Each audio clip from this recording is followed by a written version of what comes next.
Gjyshja lexon përrallën.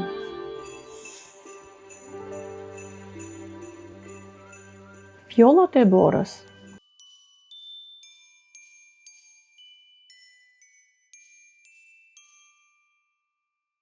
Është dimër.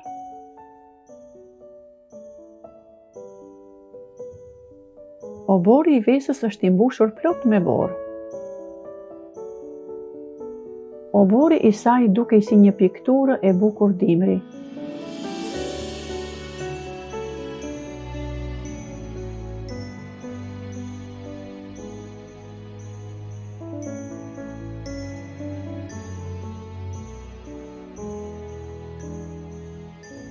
Vesa po shikonte nga dritarja borën. Prej nga bien fjollat e borës? Pyeti gjyshen Vesa. Fjollat e borës bien nga rretët që janë lart në qiell, kur është shumë ftohtë. Ndërsa kur nuk është shumë ftohtë, atëherë bien pika ujë, domethënë bie shi.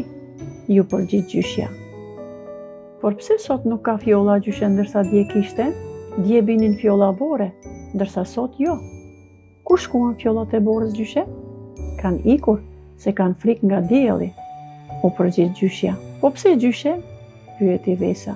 Që mos t'i shkrije e t'i shndroje në ujë përsëri. Fjollat e borës janë të bukura vetëm kur janë fjolla. A i ke parë se si bien ato nga qielli? E pyeti gjyshja. Dje, kur binte borë, ngrita kokën lart. Po shikoja fjollat e borës, mu dokën shumë të bukura.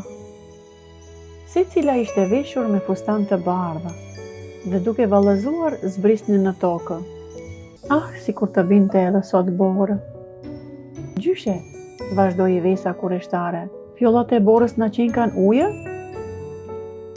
Po mbesa ime, dhe ngricat, akulli që është varë tek qatit e shtëpisë, është ujë, dhe avulli që del prej enës në të cilën zihen gështenjat, edhe ai është ujë.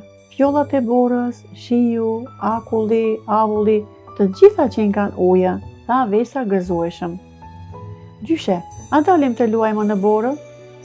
Vesa me gjyshen dolën të luajnë në borën e bardha. Tani edhe ato u bën në pjesë e fotografisë së bukur dimërore.